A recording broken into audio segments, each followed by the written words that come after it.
Hello বন্ধুরা, তো দেখো আমি আজ একটা চিংড়ি মাছের নতুন রেসিপি নিয়ে চলে এসেছি। প্রথমে চিংড়ি মাছটাকে ধুয়ে নুন হলুদ মাখিয়ে রেখে দিয়েছি।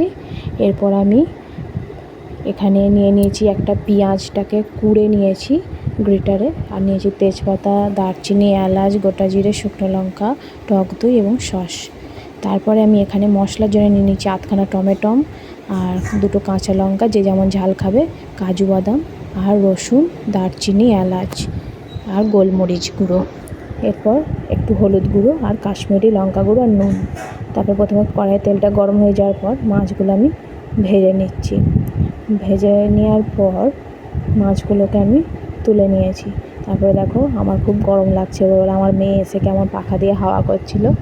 হ্যাঁ, তারপরে এবার মাছগুলো তুলে রাখা হয়ে গেলে আমি এবার মশলার জন্য ফোড়নেতে দিয়ে দিলাম শুকনো লঙ্কা, গোটা জিরে, তেজপাতা, দারচিনি, এলাচ দিয়ে প্রথমে তেলটা গরম করা হয়ে গেলে এগুলো দিয়ে দিলাম।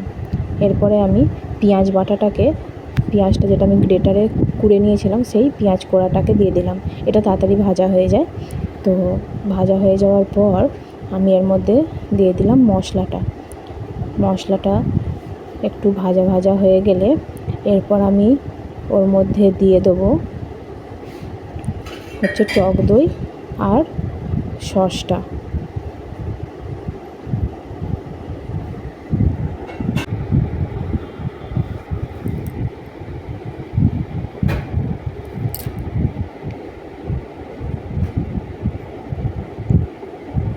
আমি এটা আলাদা গ্যাসে রান্না করছি, কারণ আমাদের রান্নাঘরে আমিষ হয় না, তাই এটা আমি আলাদা একটা গ্যাসে রান্না করছি বলে ফোনটা একটু ধরতে অসুবিধা হচ্ছে।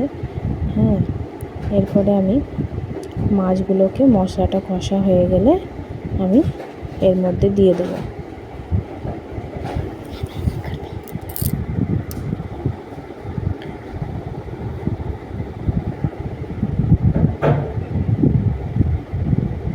তারপরে এই নতুন চিংড়ি মাছের রেসিপিটা খেয়ে দেখবেন কতই না সুন্দর হয়েছে।